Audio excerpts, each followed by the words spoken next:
Gipahibalo sa Land Transportation Office kon LTO nga suspende ang pagkumpiska sa driver's license sa mga motorista nga madakpan sa traffic violations.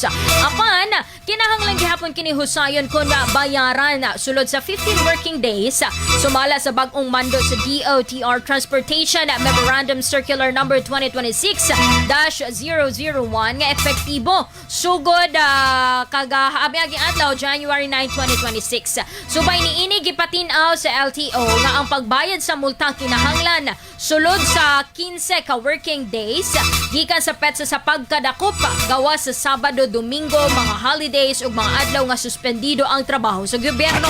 Kung mabayaran ang multa sulod sa gitakdang panahon, dili masuspenso ang lisensya. Kani imbis nga kumpiskahon ang lisensya, ibutang lang kini sa alert status sa LTO system.